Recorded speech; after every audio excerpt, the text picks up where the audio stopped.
నీ వాక్యము నా పాదములకు దీపమును, నా త్రోవకు వెలుగునే ఉన్నది. Thy word is a lamp unto my feet and a light unto my path. దయచేసి కూర్చోండి. దీని నామానికి మహిమ కలుగాక. దీని వాక్యాన్ని చదువుకుని దీని వాక్యాన్ని ధ్యానం చేద్దాము. యాకోబు రాసిన పత్రిక 1వ అధ్యాయము 16వ వచనం. నా ప్రియ సహోదరులారా, మోసపోకుడి. శ్రేష్టమైన ప్రతివియు సంపూర్ణమైన ప్రతి వరమును పర సంబంధం అనేది జ్యోతిర్మిడగు తండ్రి వద్ద నుండి వచ్చును.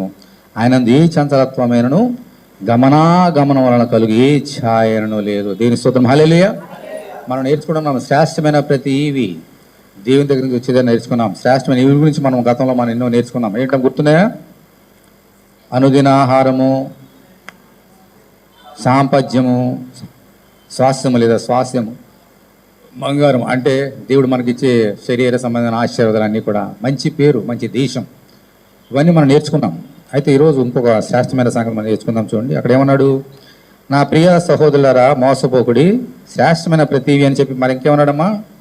సంపూర్ణమైన ప్రతి వరము. సంపూర్ణమైన ప్రతి వరం. చాలా జాగ్రత్తగా గమనించాలి. వరాలు ఉన్నాయి, అన్నీ సంపూర్ణమైనవి కావు. అయితే ఆ వరాల్లో సంపూర్ణమైనవి మాత్రమే పరసంబంధమైనవి జ్యోతిర్మయుడగు తండ్రి వద్ద నుండి వస్తాయి. ఈ సంగతి మనం గ్రహించాలి. శ్రేష్టమైన ప్రతివి ఎలాగో పరసంబంధం అనేది జ్యోతిర్మయుడు అంటే వెలుగు అనేటువంటి మన దేవుని దగ్గర నుంచి ఎలా వస్తుందో, అలాగే సంపూర్ణమైన ప్రతి వరము కూడా ఆ జ్యోతిర్మయుడు. జ్యోతి అంటే వెలుగు. అటువంటి వెలుగు అయినటువంటి దేవుని దగ్గర నుంచి వస్తుంది అని దేవుడు మనతో మాట్లాడుతున్నారు. శ్రేష్టమైన ప్రతివి ఎలాగో అలాగే సంపూర్ణమైన ప్రతి వరం. ఈ రోజు నుంచి కొన్ని వరాలు నేర్చుకున్నాం. శ్రేష్టమైన ప్రతివి బట్టి దేవునికి వందనాలు. అలాగే సంపూర్ణమైన ప్రతి వరం కూడా మనం దేవుని స్తుతించాలంటే నేర్చుకోవాలి. అసలు వరం అంటే ఏంటి? వరం అంటే ఏంటి? ఒక మనుషుడు ఇంకో మనుషుడికి ఇచ్చేది వరం కాదు. ఒక మనుషుడు ఇంకో మనుషుడికి ఇచ్చేది బహుమానం అంతే. లేదా స్వాస్థ్యం ఇవ్వచ్చు తల్లిదండ్రులు బిడ్డలకి. కానీ వరాన్ని మాత్రము మనుషుడు ఇంకో మనుషుడికి వరాలు ఇవ్వలేడు. మరి ఎవరిస్తారు వరాల్ని? దేవుడే మనకి ఇచ్చేది. వరాలను ఇచ్చేది దేవుడు. అటువంటి దేవుడు, శ్రేష్టమైన దేవుడు మనకున్నారు. వరాలు ఇచ్చే దేవుడు. ఈరోజు మనం కూడా వరాల గురించి ప్రార్థన చేయాలి. ప్రభా, నాకు కూడా వరాలు ఇమ్మని. అటువంటి సంపూర్ణమైన వరం. సంపూర్ణం అంటే ఏంటి? మళ్ళీ చాలాసార్లు చెప్పా. మనకి సంపూర్ణం అంటే నేర్పించడానికి ఆకాశంలో తన మహిమని పెట్టి చంద్రుని పెట్టాడు. సంపూర్ణముగా రోజు కనిపిస్తుందా చంద్రుడు?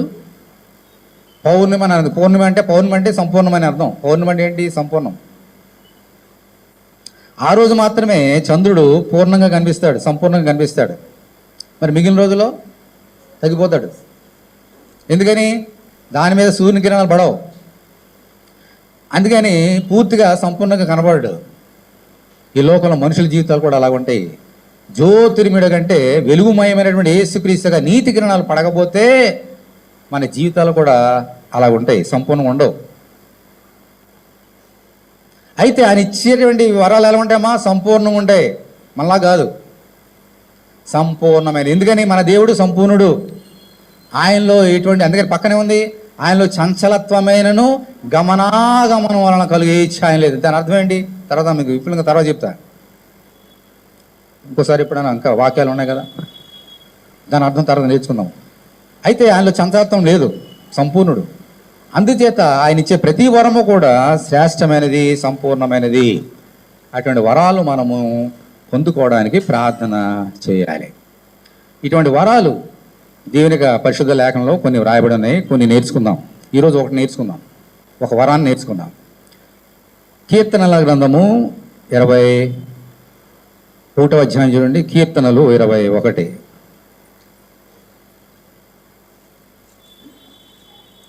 కీర్తన గ్రంథము 21వ అధ్యాయం.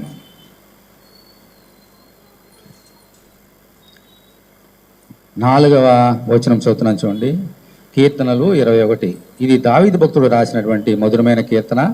ఇందులో 4వ వచనం ఆయన ఏమంటున్నాడు చూద్దాం. ఆయుష్నిమ్మని అతడు నిన్ను వరమడుగగా నీవు దానిని అతనికి అనుగ్రహించినావు. ఏమడిగాడంటమ్మా ఒక రాజుగారు? ఆయుష్నిమ్మని అతడు నిన్ను అడుగుగా లేదు, ఏమడిగాడు? వరము అడిగాడంట దేవుణ్ణి. ప్రభువా నాకు ఆయుష్నిమ్మని ఒక వరంగా ప్రసాదించమని అడిగాడంట దేవుణ్ణి. అంటే ఆయుష్కాలం అనేది దేవుడిచ్చే సంపూర్ణమైన వరం అని నేర్చుకోవాలి. నువ్వు తల్లి గర్భంలో పుట్టిన దినాలు కొని ఈ దినం వరకు ఎన్ని దినాలు నువ్వు బ్రతుకుతున్నావో ఆ బ్రతుకుతున్నటువంటి దినములన్నీ కూడా దేవుడికి ఇచ్చిన వరమను గ్రహించాలి. అది గ్రహించకపోతే నీ కొరకు నువ్వు బ్రతుకుతావు, నీ ఆశలు తీర్చుకోవడానికి బ్రతుకుతావు. అయితే ఈ యొక్క ఆయుష్కాలము, నా ఆయుష్ దేవుడు నాకు ఒక వరంగా దయచేశాడని ఎప్పుడైతే నువ్వు గ్రహిస్తావో దేవుని కొరకు బ్రతుకుతావు. దేవునికి స్తోత్రం, హల్లెలూయా. నీ కొరకు నువ్వు బ్రతికితే నీకు ఆశీర్వాదము కాదు. ఎవరి కొరకు బ్రతకాలమ్మా? దేవుని కొరకు బ్రతకాలి. అందుకనే పౌలు గారు ఏమన్నాడు? బ్రతికినా ప్రభు కొరకే, చచ్చిపోయినా దేవుని కొరకే. మనం బ్రతికినా చనిపోయినా ఎవరి కోసం బ్రతకాలమ్మా? క్రీస్తు కొరకు, మన కోసం కాదు. మన కోసం బ్రతుకుతాం కాబట్టి మనం చాలా విషయాల్లో దేవుని దూరం అయిపోతుంటాం.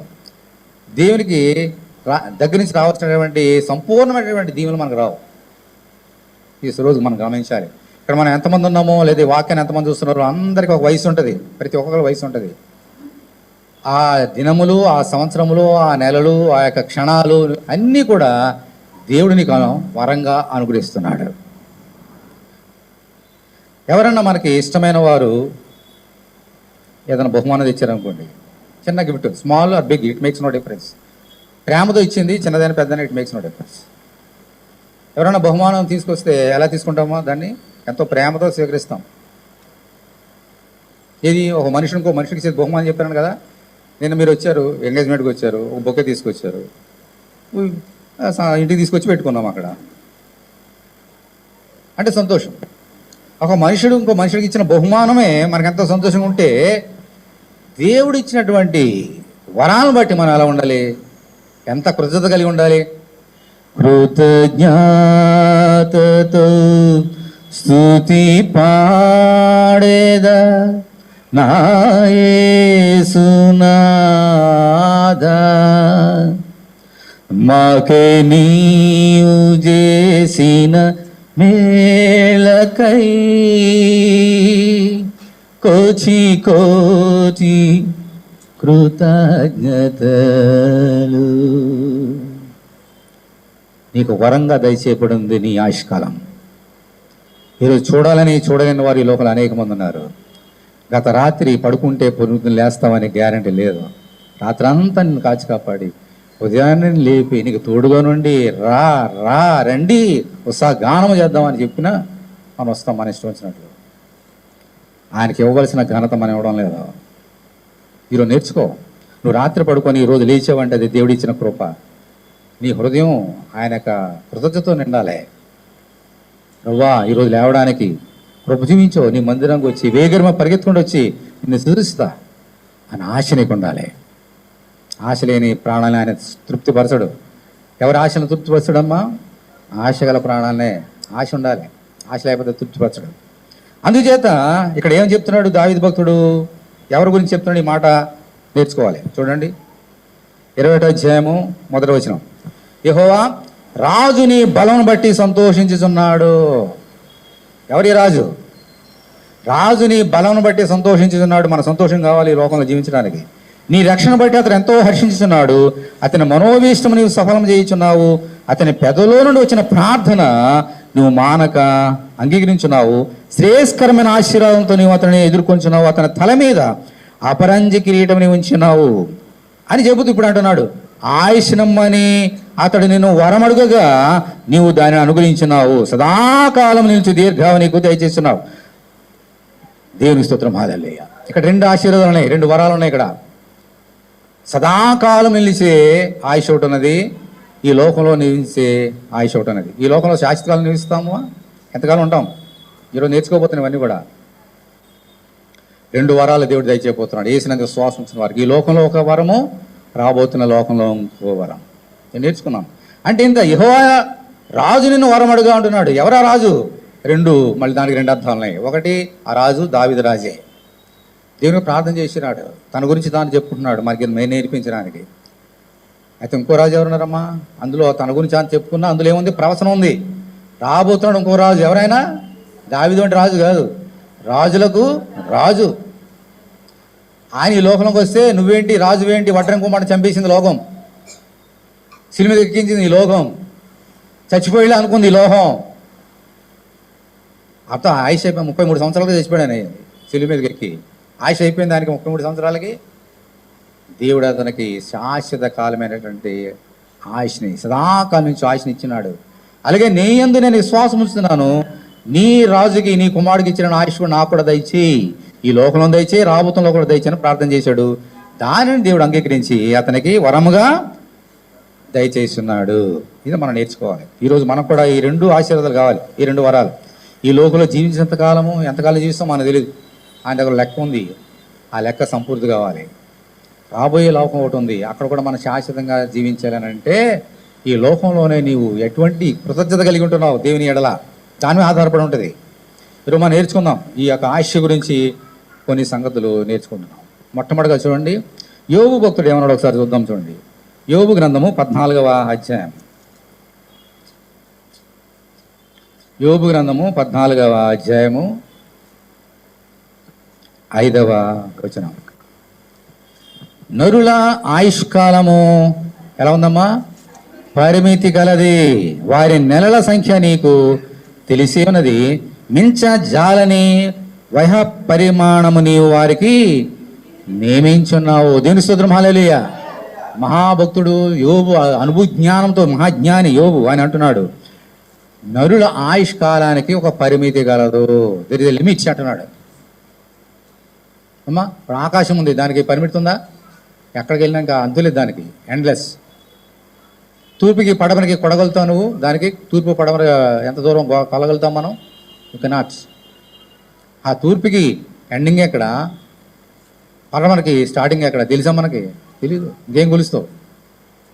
అన్నింటికి అమ్మా కొన్ని వీటికి పరిమితి లేదు. కానీ దేవుడు మాత్రము నరుని యొక్క ఆయుష్కి పరిమితి పెట్టాడు, లిమిట్ పెట్టాడు. ఆ లిమిట్ దాటకుండా పెట్టేశాడు ఆయన.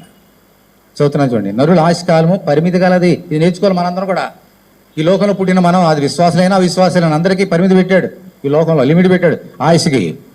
వారి నెలల సంఖ్య నీకు తెలిసినది. నా నెలల సంఖ్య, నా సంవత్సరాల సంఖ్య, నేను ఎంతకాలం బ్రతుకుతానో నాకు తెలియదు. నువ్వు ఎంతకాలం బ్రతుకుతావు నీకు తెలియదు. ఎవరికి తెలుసు?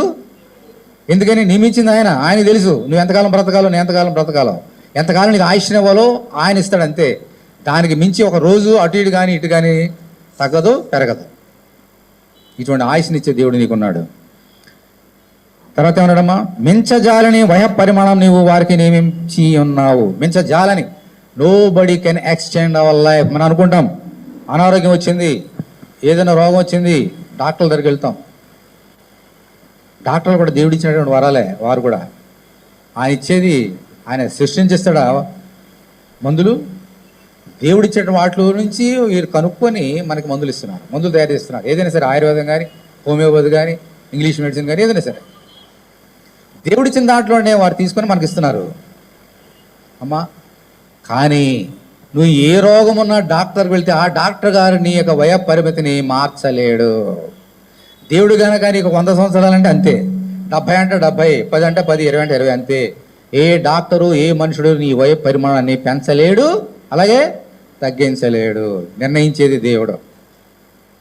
అందుచేత ఈ లోకం నువ్వు ఎంతకాలం బ్రతుకుతున్నావో అది దేవునికి వరంగా అనుగ్రహించాడు. ఎప్పుడైనా స్తోత్రం చెల్లించావా దేవునికి? ప్రభా ఈరోజు ఇంతకాలం నాకు, నా వయసు ఇంతకాలం నాకు తోడుగున్నావు, దేవానికి వందనాలు. ఎప్పుడైనా చెల్లించావా దేవునికి వందనాలు? కృతజ్ఞత నీకు? వరం అని తెలియకపోతే మనం చేయలేము కార్యం. ఈరోజు నేర్చుకో, ఈరోజు స్టార్ట్ చేయి దేవునికి వందనాలు చెల్లించడానికి. ఈ లోకంలో పడిపోయి కొట్టుకుపోవద్దు. అలాగే 39 కీర్తనలు 39 అధ్యాయం చేయండి. కీర్తనలు 39.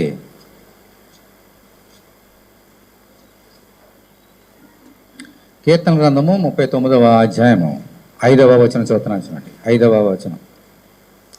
నా దినముల ఏమన్నాడమ్మా? పరిమాణము అంటే ఎంత? నీవు ఏం చేశాడమ్మా? నువ్వు బెత్తడెంతగా చేసినావు. బెత్తడంటే ఎంత చూపించాడు? బెత్తడంత ఇంత బెత్తుడు. మన వయస్సుని దేవుడు ఎలా నిర్ణయించాడమ్మా? ఇంత బెత్తుడే. బెత్తడంతగా అమ్మా చేసి ఉన్నావు. ఇంకేమన్నాడు చూడండి, నీ సన్నిధి నా ఆయుష్కాలము ఎలా ఉందమ్మా? లేనట్టే ఉంది, లేనట్టే ఉందంట. ఎంత స్థిరుడైనను ప్రతివాడును కేవలము వట్టి ఊపిరి వనిలే ఉన్నాడు. దేవుని స్తోత్రం, హల్లెలూయా. ఎంత స్థిరుడైనను అంటే అర్థం ఏంటి? మనలో స్థిరత్వం ఉండదు, కానీ స్థిరంగా ఉండేవాళ్ళు కొంతమంది ఉంటారు. రాజుగారు ఉన్నారు, ఆయన స్థిరంగా ఎంతకాలం సింహాసనం ఉంటే అంత స్థిరంగా ఉంటాడు. మనం ఎలా ఉండలేము, ఉద్యోగాలు ఉంటాయో పోతే మనకి అలా ఉంటుంది మన బ్రతుకులు. కానీ కొంతమంది స్థిరంగా ఉండేవాడు, బాగా కోట్లు ఆస్తుంది అనుకోండి, కొంతకాలం స్థిరంగా ఉంటాడు. ఎంతకాలం మనకు తెలీదు. డబ్బు లేనివాడు అంత స్థిరత్వం ఉండదు. అంటే ఏమిటనమాట? అందుకని అంటున్నాడు, ఎంత స్థిరత్వం గలవాడు అయినను అతడు శరీర సంబంధంగా కానీ ఆత్మ సంబంధంగా కానీ ఎంత స్థిరుడైనను అందరికి ఒకటే, వారి వయోపరిమితి బెత్తినంత అయిపోయిందంటే దాన్ని అతడు మార్చలేడు. మన ఇల్లు ఇరుగ్గా ఉంటే మనం పెద్ద చేసుకోవచ్చు, స్థలం ఎక్కువ ఉంటే ఏదన్నా మనం పెంచుకోవచ్చు. నీ ఇంట్లో డబ్బు 10 రూపాయలు ఉంటే దాన్ని వడ్డీకి ఇస్తే 20 రూపాయలు అవుతాయి కొంతకాలానికి, ఏదన్నా అది కూడా పెంచుకోవచ్చు. కానీ నీ వయసును మాత్రం నువ్వు పెంచుకోలేవు. ఏ డాక్టర్ పెంచలేడు, ఏ మందు పెంచలేడు. ఎందుకని? దేవుడు పెట్టేశాడు ఇంత. దేవుడి దృష్టి లేనట్టు ఉందంట. మనకేమో అమ్మో 100 సంవత్సరాలు బతుకున్నాడా, వాళ్ళు అంతా బతికారా అనుకుంటాం మనం అంతా. కానీ ఎంత బ్రతికినా కూడా దేవుని దృష్టికి 0. అమ్మా యోబు అంటున్నాడు, మేము కేవలం వట్టి ఊపిరి వంటి వారమనైనా మా ఆయుష్కాలం వయో పరిమితి నిర్మించావు. ఇప్పుడు ఈ భక్తుడు అంటున్నాడు, దావీదు అంటున్నాడు, బెత్తుడే దాన్ని ఎవరు పెంచలేరు మార్చలేరు అంటున్నాడు. తర్వాత 89వ అధ్యాయం తీయండి, 89.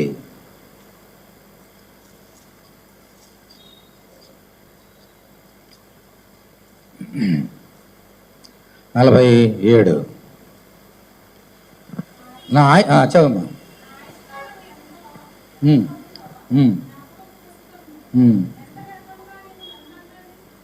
ఎస్, నా ఆయుష్కాలం ఎంత కొద్దిదో జ్ఞాపకము చేసుకునము. తర్వాత ఏమన్నాడమ్మా? ఎంత వ్యర్థముగా నీవు నరులందరిని సృష్టించినావు తండ్రి అంటున్నాడు. అంటే ఈ లోకంలో ఎంతకాలం జీవించినది అంతా కూడా వ్యర్థమే. అందుకని ఏమన్నాడమ్మా ఆయన? వ్యర్థము సమస్తము వ్యర్థమే. దేవుడు లేకుండా ఈ లోకంలో నువ్వు 100 సంవత్సరాలు కాదు 1000 సంవత్సరాలు జీవించిన వ్యర్థుడవే, వ్యర్థురాలమే. దేవుడు లేకుండా ఎన్ని సంవత్సరాలు బ్రతికినా వ్యర్థులమే. దేవుని కలిగి ఒక్క రోజు బ్రతికిన ధన్యులము. దేవుని స్తోత్రం, హల్లెలూయా. యేసుక్రీస్తు శిలువ మీద వేలాడబడ్డాడు. కుడి ప్రక్కన ఒక దొంగ ఉన్నాడు. అంతవరకు గజ దొంగ, నరహంతకుడు, పాపిష్టివాడు, ఈ లోకంలో అనేకం చంపినవాడు. అందుకనే అతన్ని జైలు పెట్టారు, సిలువ వేసి చంపేస్తున్నారు యేసుతో పాటు. యేసు అంటే తెలీదు, అతని ఆయుష్కాలం ఆ రోజుతో ముగిస్తున్నది. పక్కన ఎవరున్నారమ్మా? యేసు ఉన్నాడు. ప్రభువా, ఈరోజు నేను తెలుసుకున్నా నేను పాపినని, నువ్వు నీతిమంతుడు నేను తెలుసుకున్నా, నీకు ఇష్టమైతే నువ్వు నీ రాజ్యం వచ్చినప్పుడు నన్ను జ్ఞాపకం చేసుకో అని ప్రార్థన చేశాడు. నీవు నాతో కూడా ఈరోజు పరదేశంలో ఉంటావు. అంటే యేసుతో పాటు ఎన్ని రోజులు ఉన్నాడు? ఈ లోకంలో జీవించాడు. యేసుతో కలిసి ఎన్ని రోజులు జీవించాడు? వాక్యం వినమ్మా. యేసుతో పాటు ఎన్ని రోజులు బ్రతిగా జీవించాడు దొంగ? ఒకరోజే, గంటలే, 24 గంటలు కూడా కాదు, కొన్ని గంటలే. చనిపోయిన అక్కడికి వెళ్ళాడు, దేవుని దగ్గరికి వెళ్ళాడు. నువ్వు ఎంతకాలం ఈ లోకంలో జీవిస్తున్నది లెక్క కాదు. నీ వయసు 30, 40, 50, 60, 70, 80, 90, 100, 100 వ్యర్థమే. యేసుతో ఒక నిమిషం గడిపిన మనం ధన్యులం. ఆ వ్యక్తి చనిపోయిన తర్వాత దేవుని దగ్గరికి వెళ్ళాడు, పరదేశికి వెళ్ళాడు. అబ్రహాం రొమ్మున వెళ్ళిపోయాడు, అతను కూడా లాజరు వెళ్ళినట్టుగా. అందుచేత నువ్వు యేసుతో కలిసి ఈ లోకంలో జీవిస్తున్నావా లేదా? నువ్వు వ్యర్థురాలువా? నేను వ్యర్థుడినా కాదా ఎలా తెలుస్తుంది? నువ్వు యేసుతో జీవిస్తున్నావా, ఈ లోకంతో పాటు వెళ్ళిపోతున్నావా? దాని మీద ఆధారపడి ఉంది. యేసుతో మనం జీవిస్తే ప్రతిరోజు ఏంటమ్మా? పండగే. యేసుతో జీవిస్తే ప్రతిరోజు మనకు ఆనందమే, సంతోషమే. ఆయన కృప మనకు అలాగా ఆవరిస్తుంది మన మీద. ఆయనతో కలిసి జీవిస్తే నరకానికి వెళ్ళిపోతున్న కొన్ని క్షణాల్లో నరకానికి వెళ్ళిపోతున్నటువంటి వ్యక్తిని హక్కుని చేర్చుకొని ప్రభువా నన్ను క్షమించినప్పుడు క్షమించి వరం ఇచ్చాడు ఆయనకి. దేవుని స్తోత్రం, హల్లెలూయా. 2వ వరాన్ని ఇచ్చాడు. ఈ లోకంలో వరం అయిపోయింది అప్పటితోటి. ఆ వయసు ఎంతో మనకు తెలియదు, అతనిది 30, 40 మనకు తెలియదు. కానీ యేసు ఎంతకాలం జీవిస్తాడమ్మా? యుగా. అతనితో పాటు ఈ దొంగ కూడా జీవించిపోతున్నాడు. అది వరం అంటే.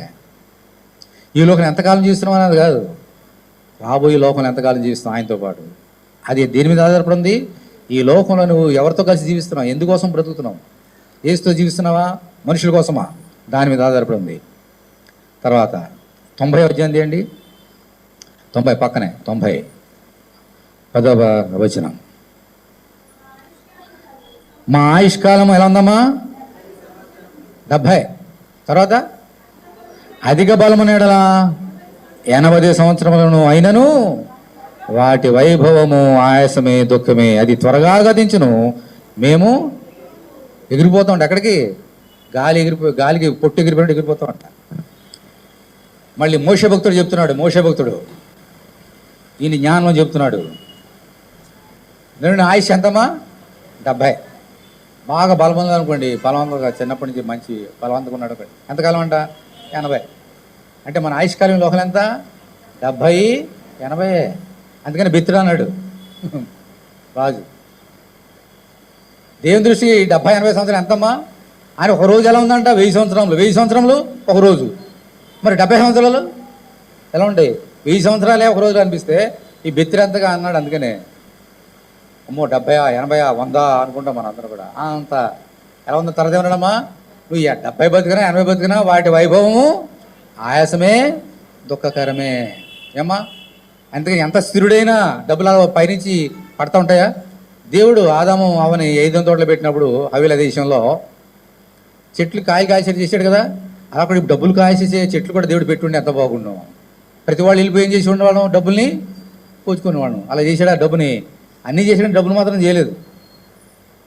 అందుకని ఏం చేయాలి? ఈ లోకనంతకాలం ప్రయాసమే, వ్యర్థమే. డబ్బులు సంపాదించుకోవడానికి, పొట్ట నింపుకోవడానికి ప్రతిరోజు ఏం చేస్తాడు? అందుకని మనం పనులు చేస్తున్నాం. అది పనులైనా, ఉద్యోగాలైనా, ఇంకోటైనా బిజినెస్ అయినా అంతే. ఈ పొట్ట నింపుకోవడం, జానుడు పొట్ట నింపుకోవడానికి ప్రయాసపడుతున్నాం.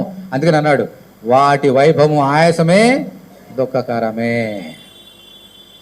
ఈ లోకంలో ఎంతకాలం సుఖంగా పనులకి వెళ్తుంటే అక్కడ ఏదో చేయలేక అమ్మో పనులు చేయలేవు, పనులు. ఆఫీస్కి వెళ్తే అమ్మో పనులు.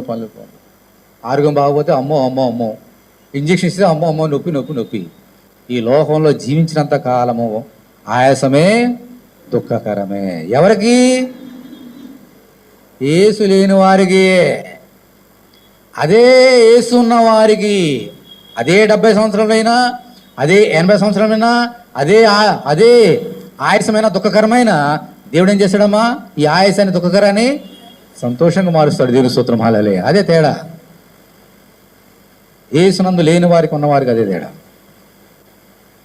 అందుచేత మనందరం కూడా కృతజ్ఞత కలిగి ఉండాలి. మనం నేర్చుకోవాలి. అయ్యో నేను ఎంతకాలం సంపాదించిన ఈ జానుడి పొట్ట కోసమే నా ఆయుష్కాలము దేవుని దృష్టికి బెత్తిడంతున్నది, అసలు లేనట్టే ఉంది. వయపరిమాణాన్ని మించజాలన్నట్టుగా చేసేసావు. ఇవన్నీ గ్రహించాలి మనందరం కూడా. నా ఆయుసు 70, ప్రభువా ఇంకా బలం ఉంటే 80, అంతకు మించి నేను వెళ్ళలేను ప్రభువా అని సత్యాన్ని ఏం చేయాలమ్మా? ఎవరన్నా వచ్చి బాబు ఎంతకాలం బ్రతుకుతావంటే ఏమంటాడు? 60 సంవత్సరాలు చాలండి, 40 సంవత్సరాలు చాలండి, హ్యాపీగా వెళ్ళిపోతాను అంటాడు. ఎవరన్నా ఒక ముసలోడు చచ్చిపోతాడు హాస్పిటల్లో. ఎందుకు పెడుతున్నారు ముసలోళ్ళని? 80 సంవత్సరాలు వచ్చినా ప్రేమతో పిల్లలు వెళ్ళి హాస్పిటల్ ఎందుకు జాయిన్ చేస్తారు? 4 రోజులు బతుకుతాడని కదా. ఆ ముసలోడి దగ్గరికి వెళ్ళి బాబు చనిపోతావా, బతుకుతావా అంటే ఏమంటాడు? చచ్చిపోతానంట, చీపు అంటాడు. బ్రతకడానికి కదా నన్ను పెట్టారు హాస్పిటల్లో, బ్రతుకుతామని అడుగుతావేంటి? నువ్వేం మనిషివాడిని తిడతాడు మనల్ని. అంటే ప్రతి వ్యక్తి ఈ లోకంలో జీవించడానికే బ్రతుకుతున్నాడు. అయితే మనం గమనించాలి, మన ఆయుష్ ఎంతకాలం అమ్మ? 70 లేదా 80. ఇంకా దేవుని కృప ఉంటే 100, అంతే. అంతగా మించి మనము దాటలేము. అందుకని అంటున్నాడు మనందరూ కూడా ఇటువంటి మరి జ్ఞానాన్ని కలిగి ఉన్నప్పుడే దేవునికి దగ్గర అవుతాం, లేకపోతే దగ్గరికి కాలేం. అయితే మనం నేర్చుకోవాల్సిన సంగతి ఏంటంటే సామెతల గ్రంథము 10వ అధ్యాయం తీయండి. సామెతలు 10. సామెతల గ్రంథము 10వ అధ్యాయం.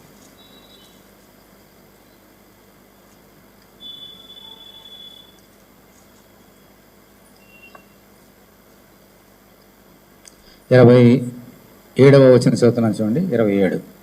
యెహోవా యందు ఏముందమ్మా?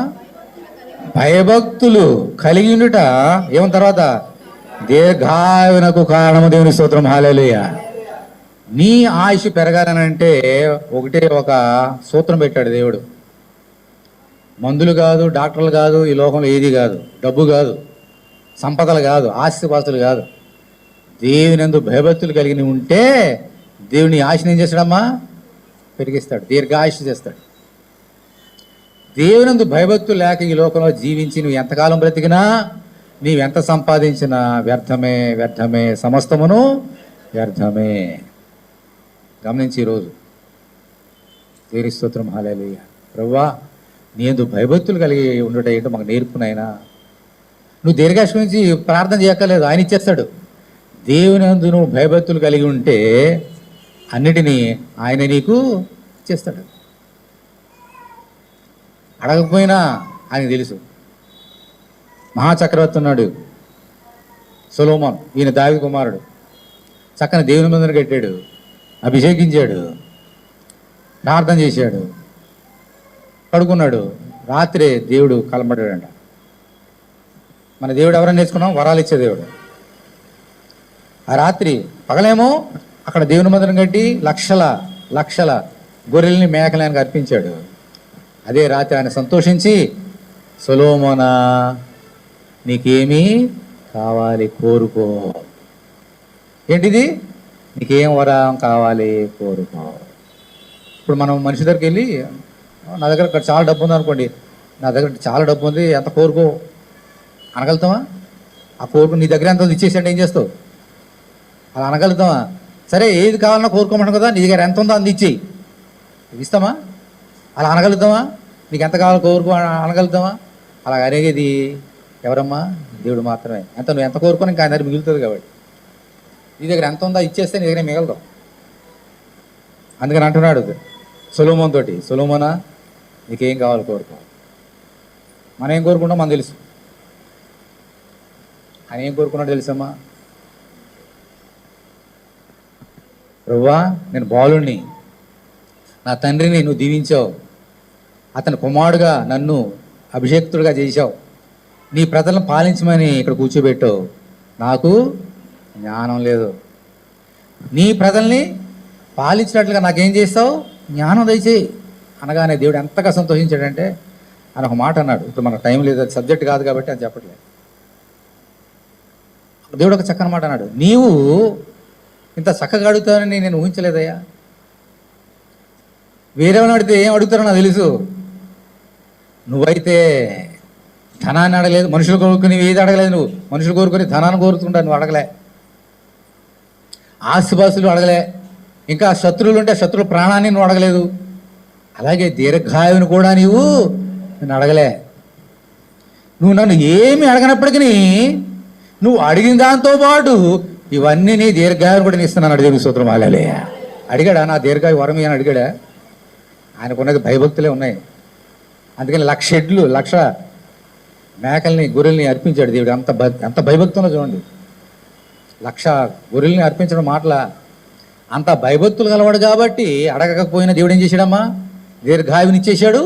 వాటితో పాటు ఒక మనుషుడి జీవించడానికి అవసరమైనవన్నీ ఘనత. అటువంటి రాజు ఇంతవరకు పుట్టలే. రాజు సొలొమోను అంటే అంత ధనికుడైన, అంత ఘనతనిచ్చాడు ఆయనకి. ఎందుకని? అతనికి ఏముంది? దేవుని మీద భయభక్తులు. అలాగే మనం అడగకపోయినా ఇస్తాడు. మనకు ఉండవలసింది ఏమిటమ్మా? ప్రార్థనలో భయభక్తులతో ప్రార్థన చేయాలి. ఎప్పుడు మన టార్గెట్ మనకి ఏది కావాలో దాని మీద కాదు, ఆయనందు భయభక్తుల మీద కాన్సన్ట్రేట్ చేసి ప్రార్థన చేయి, అప్పుడు నీకు అనుగ్రహిస్తాడు. అలా కాకుండా నాకు ఏది కావాలో దాని మీదే కాన్సన్ట్రేషన్ పెడితే దేవునందు భయభక్తులు మనము ఉంచలేము. అప్పుడు మనం దీవించాడు. ఇలాగ భక్తుల వలె మనం ఉండాలి. ఒక దావీదు వలె, ఒక మోషే వలె, ఒక యోబు వలె, సొలొమోను వలె మనం ఉండాలని ఈరోజు మనతో మాట్లాడుతున్నాడు ఆయుష్ని గురించి. ఈరోజు ఒక చక్రవర్తిని వచ్చి నేర్చుకుందాం. దేవునందు భయభక్తులు కలిగి ఉంటే దేవుడు ఎంత చక్కగా ఆచరిస్తాడో. ఒక చక్రవర్తి ఇంతకుముందు ధ్యానం చేసాం. ఇప్పుడు సమయం వచ్చింది కాబట్టి మరొకసారి జ్ఞాపకం చేసుకుందాం. ఒక చక్కని చక్రవర్తి ఉన్నాడు. ఆయన దేవునందు ఎటువంటి భయభక్తులు కలిగి ఉన్నాడో, దేవుడు ఆయనకి ఎటువంటి దీవెన ఇచ్చినాడో చూద్దాం. 2వ రాజుల గ్రంథం, 2వ రాజులు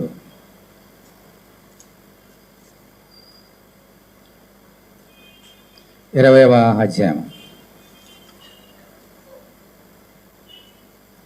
మొదటి వచనం నుండి చదువుతున్నాను. చూడండి, మొదటి వచనం.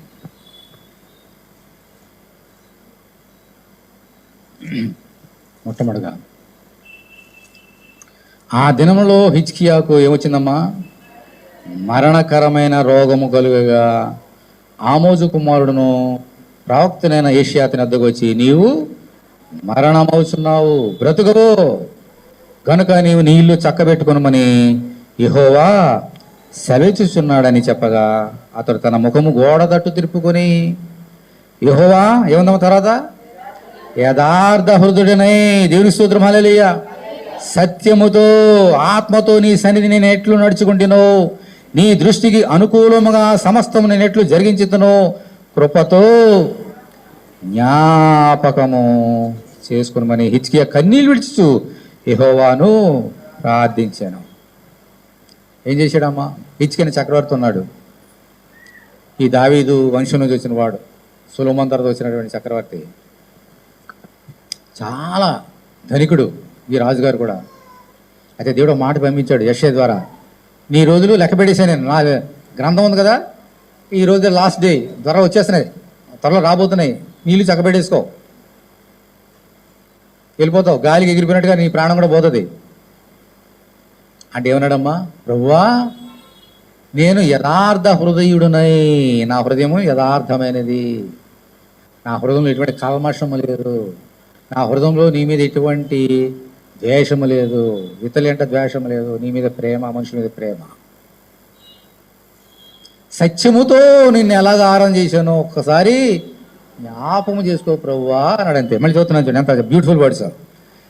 యెహోవా యథార్థ హృదయుడనై, సత్యముతో నేను సన్నిధిని నేను ఎట్లు నడుచుకుంటున్నాను, నీ దృష్టికి అనుకూలముగా సమస్తము నేను ఎట్లు జరిగించుతాను, జ్ఞాపకము చేసుకో అంతే అన్నాడు.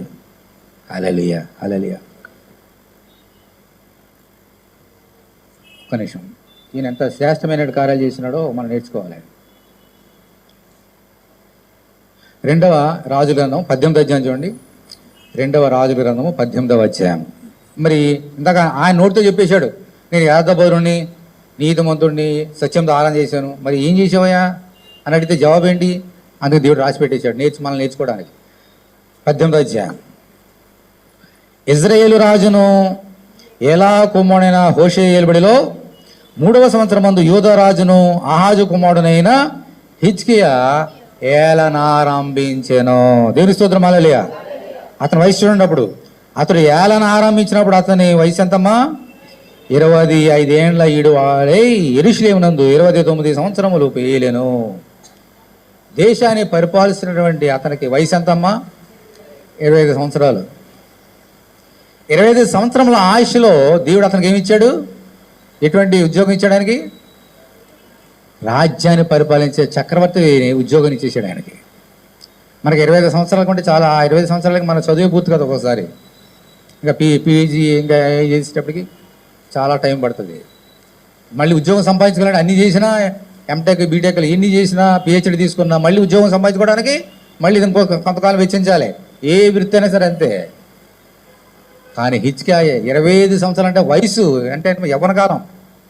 యవ్వన కాలంలో తన దేశాన్ని తన గొర్రెల్ని పరిపాలించి చక్రవర్తిగా దావీదుని అభిషేకించి కూర్చోబెట్టాడు, సింహాసనం మీద కూర్చోబెట్టాడు. దేవుని స్తోత్రం హల్లెలూయా. అప్పుడు 25 సంవత్సరాలు.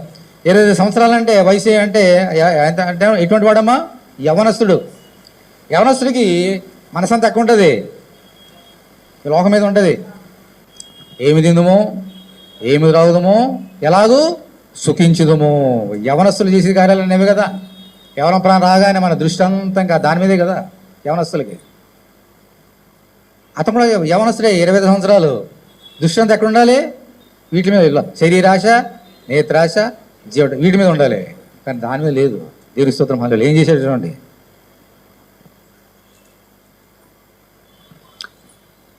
మళ్ళీ చూస్తున్నా. ఆహాజు కుమారుడైన హిజ్కియా ఏలన ఆరంభించాను. అతడు ఏలన ఆరంభించినప్పుడు 25 ఏండ్ల వాడి యెరూషలేమునందు 29 సంవత్సరములు ఏలెను. సరే, 3వ వచనం చూడండి. తన పితరుడైన దావీదు చేసినట్లు అతడు యెహోవా దృష్టికి, గట్టిగా చెప్పండి ఆ మాట ఏముంది అక్కడ? పూర్ణముగా, సంపూర్ణమైన ప్రతి వరము జ్యోతిర్మయుడు నుంచి వచ్చును. మరి ఈయన ఎలా ఉన్నాడంట ఈ లోకంలో? పూర్ణముగా నీతిని అనుసరించాను. ఒక చంద్రుడు మనకి ఎలా కనబడతాడో పూర్ణంగా, దేవునిడలా పూర్ణముగా అంత భయభక్తులు కలిగి యథార్థ హృదయుడై సత్యముతో ఆరాధించిన వ్యక్తి హిజ్కియా. దేవుని స్తోత్రం హల్లెలూయా. మళ్ళీ చదువుతున్నా. అతడు మూడవ వచనం, తన పితరుడైన దావీదు చేసినట్లు అతడు యెహోవా దృష్టికి పూర్ణముగా నీతిని అనుసరించను. ఎలాగూ? ఉన్నత స్థలములను కొట్టివేసి, విగ్రహములను పగలగొట్టి, దేవతా స్తంభములను పడగొట్టి, మోషే చేసిన ఇత్తడి సర్పమును చిన్న భిన్నములుగా చేశాను.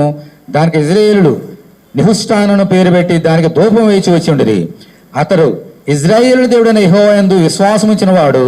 అతని తర్వాత వచ్చిన యూదా రాజులలోను అతని పూర్వీకులైన రాజులలోను అతనితో సమమైన వాడు ఒకడును లేడు. ఇప్పుడు ఆలోచించండి. అతడు యెహోవాతో హత్తుకొని ఆయనను వెంబడించడంలో వెనుకదీయక ఆయన మోషేకు ఆజ్ఞాపించిన ఆజ్ఞలన్నిటినీ గైకొనిచుండెను. కావున యెహోవా అతనికి తోడుగా ఉండను. దేవుని స్తోత్రం, హల్లెలూయా. ఎందుకు దేవుడు తోడుకున్నాడంట హిజ్కియాకి? మోషేకి దేవుడు ఏ ఆజ్ఞలు ఇచ్చాడో వాటన్నిటి విషయంలో కుడికి కానీ ఎడగానే తప్పుపోకుండా పూర్ణముగా దేవుని ఆరాధన చేశాడు కాబట్టి దేవుడు అతను తోడుగా ఉన్నాడంట. దేవుని స్తోత్రం, హల్లెలూయా. కావున యెహోవా అతను తోడుగా ఉండెను. తాను వెళ్ళిన చోటనెల్లా అతడు జయము పొందెను. అతడు అష్షూరు రాజునకు సేవ చేయకుండా అతని మీద తిరగబడాను. మరియు గాజా పట్టణం వరకు దాని సరిహద్దుల వరకు కాపర్ల గుడిసెలందేమి ప్రాకారముల పట్టణందేమి అంతటను అతడు ఫిలిస్తీయులను ఓడించెను. దేవుని స్తోత్రం, హల్లెలూయా. ఎక్కడికి యుద్ధానికి వెళ్ళినా అతనికి జయమే. ఎందుకని మన యేసయ్య ఎవరో జయశాలి. అతనికి తోడే ఉండి ప్రతి చోట అతనికి జయనిచ్చాడంట. ఎందుకని? హిజ్కియా యథార్థ హృదయుడే, పూర్ణుడైనటువంటి సంపూర్ణమైన దేవుణ్ణి ఆరాధన చేశాడు. ఇటువంటి స్థితిలో ఉంటూ చచ్చిపోతున్నాడు. ఇప్పుడు వినండి, ఇన్ని చేసినా శాశ్వతంగా ఉంటామా ఈ లోకంలో? అసలు మనమే పాపులైన వాళ్ళే వెళ్ళిపోతారు. ఇంత నీతిమంతుడు ఏంటి కూడా ఆయన కూడా వెళ్ళిపోతున్నాడు వాళ్ళతో పాటు. అప్పుడు ప్రార్థన చేశాడు, గోడదట్టు ముఖం తిప్పుకొని, ప్రభువా ఇంత చేశాను కదా, ఒకసారి జ్ఞాపకం చేసుకో అని ప్రార్థన చేశాడు. దేవుడు నీతిమంతుల ప్రార్థన అంగీకరిస్తాడా, తొలగిస్తాడా? దేవుని స్తోత్రం, హల్లెలూయా. ఏం జరిగింది చూడండి.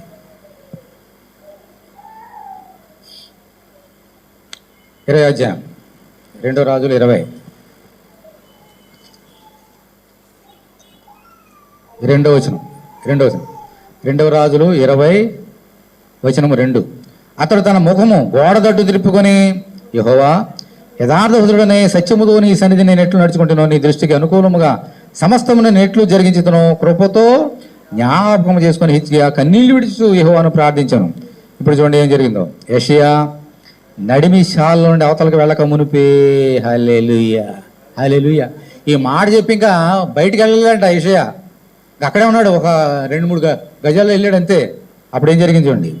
యెహోవాకు అతను ప్రత్యక్షమేలాగా సెలవిచ్చాను, నీవు తిరిగి నా ప్రజలకు అధిపతి అయిన హిజ్కియా వద్దకు పోయి అతను ఇట్లను, నీ పితరుడైన దావీదునకు దేవుడకు యెహోవా నీకు సెలవిచ్చినదేమనగా, నువ్వు కన్నీళ్లు విడిచుట నేను చూచితిని.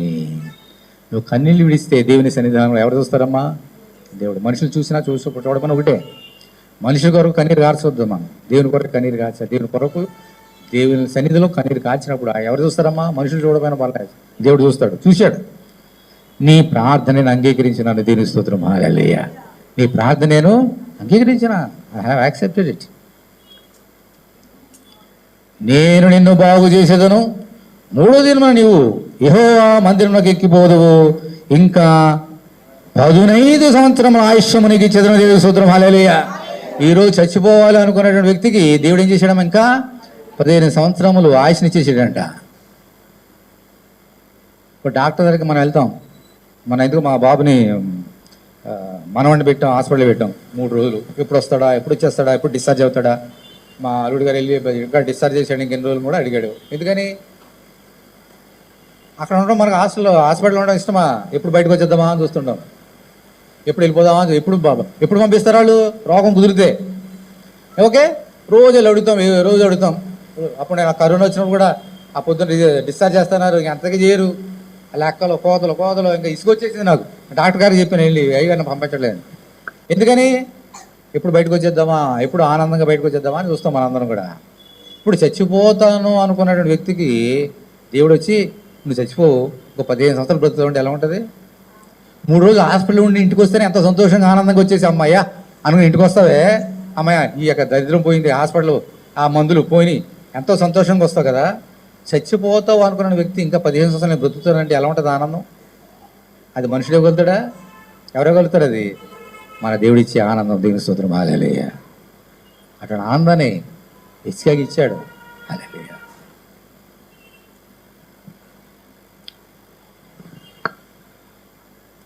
6వ వచనం, ఇంకా 15 సంవత్సరముల ఆయుష్ను నీకు ఇచ్చేదను, మరియు నా నిమిత్తమును నా సేవకుడైన దావీదు నిమిత్తమును ఈ పట్టణము నేను కాపాడుచు నిన్నును ఈ పట్టణమును అశ్షూరు చేతిలో పడకుండా నేను విడిపించేదను. దేవుని స్తోత్రం, హల్లెలూయా. అలాగూ ఇంకా 15 సంవత్సరాలు ఆయుష్ని ఇచ్చినాడు, బహుగా దీవించాడు. ఎక్కడికి వెళ్ళినా అతనికి ఏంటమ్మా? ఓటమి అనేది లేదు. జయము జయము జయము. దేవుడు అతను తోడుగా ఉండి అన్నింటిలో జయనిచ్చినాడు. ఎందుకని? దేవుని ఎడల భయభక్తులు కలిగి ఉండుట దీర్ఘాయుష్నకు మూలం. అంత భయభక్తులు కలిగినాడు కాబట్టి దేవుడు చచ్చిపోతున్న వ్యక్తికి ఏం చేశాడమ్మా? 15 సంవత్సరాలు ఆశ ఇచ్చాడు. ఈరోజు నువ్వు ఎంత ఘోరం బ్రతకాలనంటే మరి నీకు నువ్వేం చేయాలి? ఇప్పుడు చెప్పండి, మనం ఏం చేయాలా? దేవునందు భయభక్తులు కలిగి ఉండాలి. దేవునందు భయభక్తులు అంటే ఏంటి? ఆయన ఏం చేశాడు? హిజ్కియా ఏం చేశాడు? ఆయనకి ఇష్టమైన కార్యాలు ఏంటవి? విగ్రహాలని పడగొట్టాడంట, దేవతా స్తంభాన్ని విరగొట్టాడంట, మోషే చేసినటువంటి ఇతర స్తంభాన్ని తీసేసాడు. అందరూ పూజిస్తున్నారు వెళ్ళి విగ్రహంగా పెట్టి. ఆ విగ్రహాలను పడగొట్టాడు.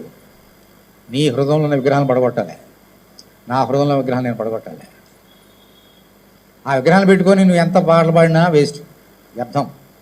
ఆ విగ్రహాలు పెట్టుకుని ఎంత ఆల్ నైట్ ప్రే చేసినా వ్యర్థం. ఆ విగ్రహాలు పెట్టుకుని 50 సంవత్సరాలు కాదు, 60, 70, 90, 200 సంవత్సరాలు పెట్టినా వ్యర్థం. ఆయన పడగొట్టాలి, విరగొట్టాలి. నీ హృదయం ఎలా ఉండాలమ్మా? పూర్ణముగా ఉండాలి. హిజ్కియా వలె పూర్ణముగా నీతిని అనుసరించను. ఈ మాట హిజ్కియా చెప్పలేదు, దేవుడు చెప్పాడు, అక్కడ రాసి పెట్టాడు. హిజ్కియా పూర్ణముగా నీతిని అనుసరించిన వాడని. నీ గురించి మనుషులు కాదు, నువ్వు కాదు, దేవుడు చెప్పాలి. ఇటువంటి భయభక్తులు నువ్వు దేవుని రుడిచినప్పుడు దేవుడు ఏం చేస్తాడమ్మా? నీ ఆశని పెంచుతాడు. చాలా జాగ్రత్తగా ఉంచండి. ఇంతకు మోషే ఒక మాట చెప్పాడు, నరుని ఆయుష్ ఎంతమ్మా? ఎంతకాలం అంట? 70. బలం ఉంటే 80, ఇంకా బలం ఉంటే 100. ఓకే, ఎందుకు ఎంత పెట్టేసాడు? బెత్తిరంతే భక్తులు చెప్పారు, అవన్నీ నేర్చుకున్నాం కదా. నీ సన్నిధిని నా ఆయుష్ ఉన్నట్టు లేనట్టే ఉంది, ఉన్నా లేనట్టే ఉంది. బెత్తిరంతే చేసావు, గాలి వలే పొట్టుకి ఎగిరిపోయినట్టుగా ఎగిరిపోతున్నావు. ఎందుకు ఇలా చేసేసాడు దేవుడు? ఆదాం ఎంతకాలం బ్రతకాలో తెలుసామా మీకు? పాపం చేసినటువంటి ఆదాం తినవద్దు, ఫలాన్ని తినవద్దు అని చెబితే ఫలాన్ని తినేసి ఎంతకాలం బ్రతికాడు తెలుసా? 930 సంవత్సరాలు బ్రతికాడు. ఎంత? 930. ఇప్పుడు మనం 30 సంవత్సరాలు బ్రతకనే తల మీద ప్రాణం కొత్త ఎందుకు వస్తుంది. ఆయన 930 సంవత్సరాలు బ్రతికాడు తప్పు చేసినప్పటికి. అందరికంటే ప్రపంచంలో ఇంతవరకు ఎంతమంది పుట్టారో వాళ్ళందరికంటే ఎక్కువ ఎవరు బ్రతికారో తెలుసా? మెతూషేల. ఎంతకాలం? 969 సంవత్సరాలు బ్రతికాడు ఆయన. మోషే కంటే 39 సంవత్సరాలు, ఆదాం కంటే ఇంకా 39 సంవత్సరాలు బ్రతికాడు ఎక్కువగా. అంటే దాదాపు 1000 సంవత్సరాలు. మరి ఆ 1000 సంవత్సరాలు అలా ఉంచకుండా 70కి ఎందుకు పడిపోయింది, 100కి ఎందుకు పడిపోయింది? భయభక్తులు లేకపోతే. ఆదాం ఏదో చూసినట్టు వదిలేశాడు. శిక్షించాడా లేదా? తప్పు చేసినప్పుడు శిక్షిస్తే ఇతరులు చూసి నేర్చుకుంటారేమో అనుకున్నాడు దేవుడు. కానీ నేర్చుకున్నారా? పోయిన వారం చూసాం కదా, ఈయన ఎలా దేశాన్ని వెలగొట్టాడో కయ్యను కూడా వెలగొట్టాడు. ఎందుకని దేశంగా అతను కూడా దేవునందు భయభక్తులు లేవు. పోనీ ఆ తర్వాత నవకాలంలో భయభక్తులు కలిగి ఉన్నారా? ఆయన ప్రాణాన్ని తీసుకొచ్చి చంపేశాడు కదా అందరినీ. పాపంలో జీతం మరణం కాబట్టి. మనుషుల్లో మార్పు లేదు. ఎన్నిసార్లు దేవుడు చెప్పినా మళ్ళీ మొదట సర్కులు చూడండి, ఇక్కడ స్టార్ట్ చేస్తే మళ్ళీ అక్కడే ఎండ్ అవుతుంది, అక్కడికే మళ్ళీ అలా తిరుగుతూనే ఉంటుంది. దేవుడు ఎన్నిసార్లు చెప్పినా మనసులో అలాగే ఉంటాయి. దేవుని దగ్గరికి వెళ్ళం, దేవుడు చెప్పిన మాట విన్నాం మనం, వాళ్ళు వినలేదు. ఆ జలప్రాయం తీసుకొచ్చాడు. మీ సంగతి ఎలా ఉందా అని చెప్పేసి దేవుడు ఏం చేశాడమ్మా? ఆయుష్ని తగ్గించేశాడు. ఎందుకు? ఆయనతో భయభక్తి లేకుండా 1000 సంవత్సరాలు ఎందుకు మీకు? 900 ఎందుకు? 800 ఎందుకు? 700 ఎందుకు? 600 ఎందుకు? 500 ఎందుకు అని కట్ చేసుకుంటూ వచ్చి అబ్రాహాముకి వచ్చేటప్పటికి 130, 140 ఉండేది. యోబు గారు ఉన్నప్పుడు కూడా అంతే ఉండేది. అది ఇప్పటికీ 100గా పడిపోయింది. 100 కాదు, 80కి పడిపోయింది, 70. ఇప్పుడు ఈరోజు పుట్టిన పిల్లలు ఎంతకాలం బ్రతుకుతారో మనకు గ్యారెంటీ లేదు. ఇప్పుడు ఎంతకాలం బ్రతుకుతారో కూడా తెలియదు. అలా పడిపోతుంది. ఎందుకనంటే మనుషుడికి దేవుని మీద భయభక్తులు రోజు రోజుకి ఏదో నామకార్థంగానే బ్రతుకుతున్నాం, కానీ నిజమైన భయభక్తులు లేవు మనకి. ఏదో నామకార్థంగా రావాలి పోవాలి అంతే. ఆదివారం వచ్చింది కదా రావు, శనివారం వచ్చింది రావాలి, శుక్రవారం వచ్చి రావాలి, ఇంకా అక్కడ మీటింగ్ పెట్టారు వెళ్ళాలి, టీవీలో వస్తుందో వినాలి అంతే. మనుషులుగా పూర్ణంగా నీతిని అనుసరించట్లేదు, హిచ్చిగా చేసినట్టుగా. అందుకనే దేవుడు కట్ చేస్తున్నాడు నరునికి ఆయుష్. ఈరోజు నేర్చుకో, అది నీకు వరం, దేవుడు నీకు ఇచ్చిన వరం, అది నీ ఆయుష్ అనేది. ఈ వరాన్ని నువ్వు పొందుకోవాలంటే ఈ భయభక్తులు కలిగి ఉండాలి. హిచ్చేవాలే నీ జీవితాన్ని ప్రభు సమర్పించుకోవాలి. అప్పుడు నీ కూడా ఏమిస్తాడమ్మా? ఆయుష్నిస్తాడు, ఆయుష్నిస్తాడు. ఈ లోకం ఇప్పుడున్న మనకి భయభక్తులు కలిగి ఉండడానికి ఇంకో మాట చెప్పి తర్వాత రెండోది ఉంది కదా, పైన ఉన్నటువంటి వరం, అది కూడా చెప్పి ముగిస్తా. 2-3 నిమిషాలు, 5 నిమిషాలు వినండి. ఈరోజు నీ హృదయంలో ఉన్నటువంటి విగ్రహాన్ని నువ్వు పడగొట్టు. దేవుని కంటే ఎక్కువగా నువ్వు ఎవరికై నువ్వు స్థానం ఇస్తున్నావు నీ హృదయంలో? దేవునికంటే ఎక్కువగా నువ్వు నీ ఉద్యోగానికి ఇస్తున్నావా? నీ పనులకి ఇస్తున్నావా? నీ భర్తకి ఇస్తున్నావా? నీ భార్యకి ఇస్తున్నావా? నీ స్నేహితురాలకి ఇస్తున్నావా? నీ స్నేహితుడికి ఇస్తున్నావా? ఏ మనుషునికి ఇస్తున్నావా? పడగొట్టు, ఈరోజు తగ్గొట్టు. నీ మనసు ఎవరి మీద ఉంటుంది? నీ మనసు దేని మీద ఉంటుంది? ఆలోచన చేసుకో. ఇప్పుడే నీ హృదయమే, నీ మనస్సాక్షిగా నీ గద్దిస్తుంది. ఇప్పుడు ఈ క్షణంలో నీ మనసు ఎక్కడ ఉంది? ఎవరి మీద ఉంది? నీ హృదయమే నేను గద్దిస్తుంది. పడగొట్టు, విరగొట్టు. రెండవది, అది చేసిన తర్వాత రెండవది,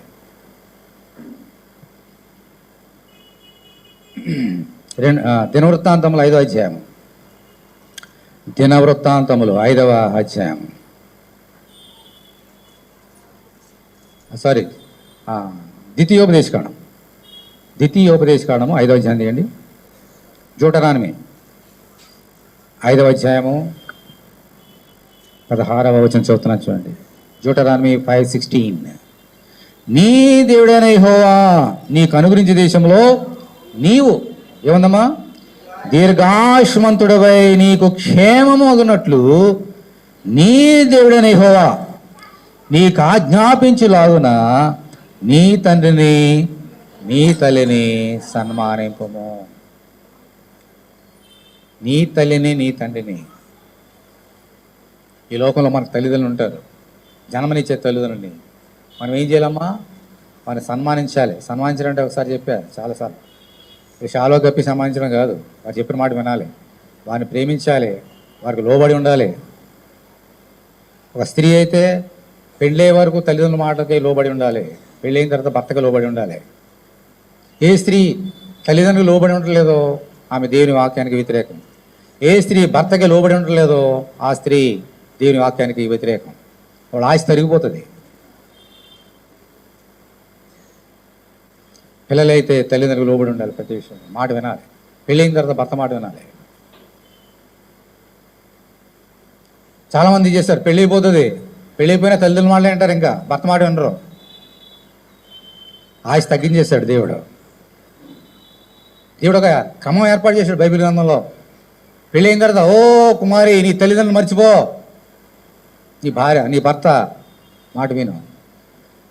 పెళ్లి కాలేదా? నీ తల్లిదండ్రుల మాట విను, అప్పుడు నీ దీర్ఘాయుష్ పెంచుతా.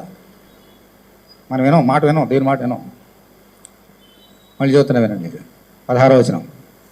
నీ దేవుడైన యెహోవా నీకు అనుగ్రహించే దేశంలో నీకు దీర్ఘాయుష్మంతుడవై నీకు క్షేమము అగినట్లు నీ దేవుడైన యెహోవా నీకు ఆజ్ఞాపించలాగున నీ తండ్రిని నీ తల్లిని సన్మానించము. అది దానికి లిమిట్ ఉంది. తల్లిదండ్రులు సన్మానించేది స్త్రీలకైతే, పురుషులకైనా అంతే. పురుషులైతే జీవితకాలం అంతా తల్లిదండ్రులు సన్మానించాలి. స్త్రీలైతే పెళ్ళే వరకు తల్లిదండ్రులకి లోబడి ఉండాలి, పెళ్ళైన తర్వాత భర్తకి లోబడి ఉండాలి. దేవుడు ఏర్పాటు చేసిన క్రమం ఇది. ఈ లోకంలో మనం ఎలాగోనం పరీక్ష చేసుకుందాం. అయితే ఇందాక చెప్పాను కదా, రెండవ వరం అదేంటిది? ఈ లోకంలో దీర్ఘాయుష్యం ఇస్తాడు, దానికి లిమిట్ ఉంది 100. కానీ ఇందాక ఏమన్నా చూడండి, మళ్ళీ వరం ఏంటో చూద్దాం. 21వ అధ్యాయం కీర్తనలో 21. కీర్తనలో 21.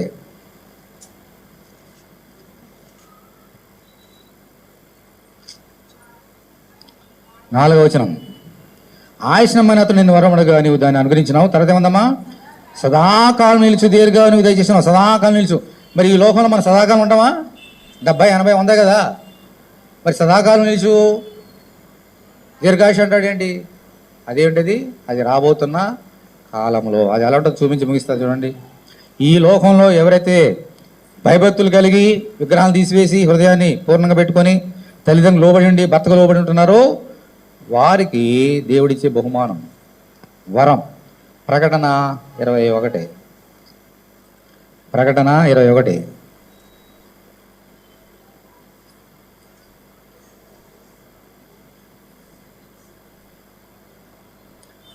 అంతటా నేను క్రొత్త ఆకాశమును క్రొత్త భూమిని చూచితిని. మొదటి ఆకాశమును మొదటి భూమి గతించిపోయాను, సముద్రము నికన లేదు.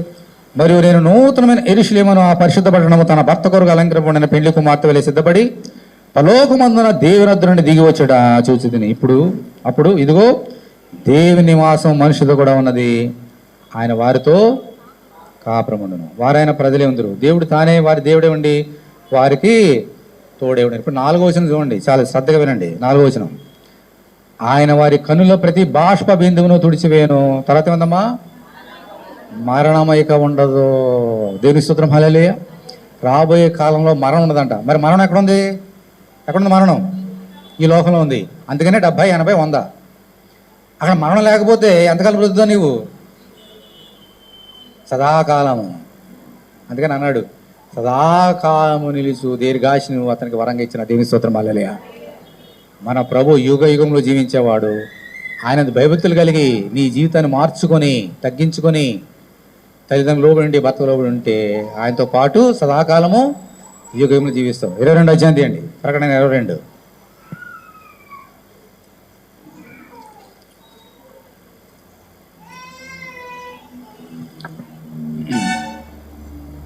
మూడో వచనం, 22:3. ఇక మీదట శాపగ్రస్తమైనది దానిలో ఉండదు. దేవుని యొక్క గొర్రెపిల్లల యొక్క సింహాసనం దానిలో ఉండను. ఆయన దాసులు ఆయనను సేవించుచు ఆయన ముఖ దర్శనము చేయుదురు. ఆయన నామము వారి నొషలందుండును. రాత్రికి నెన్నడు ఉండదు. దీపకాంతి అయినను సూర్యకాంతి అయినను వారికి అక్కరలేదు. దేవుడైన ప్రభువే వారి మీద ప్రకాశించును. తర్వాత ఏముందమ్మా? వారి యుగ యుగములు రాజ్యము చేదురు. ఎవరితోటి? యేసుతో పాటు. ఇదే సదాకాలం నిలుచు దీర్ఘాయుష్. ఈ లోకంలో దీర్ఘాయుష్ ఉన్నది 70, 80, 100. రాబోయే కాలంలో యుగ యుగంలో యేసుతో పాటు జీవించే దీర్ఘాయుష్. కావాలా వద్దా అనేది నీ చేతిలో ఉంది. నీ హృదయము దేవుని ఎలా ఉంది? దేవుని మాట ఎలాగ వింటున్నావు? దేవుని ఎలా నువ్వు ఎటువంటి మనసు కలిగి ఉన్నావు? దీని మీద నీ యొక్క జీవితం ఆధారపడి ఉన్నది. కాబట్టి మనందరం కూడా ప్రభు సమర్పించుకుందాం మన జీవితాన్ని. అందరూ కళ్ళు మూసుకోండి.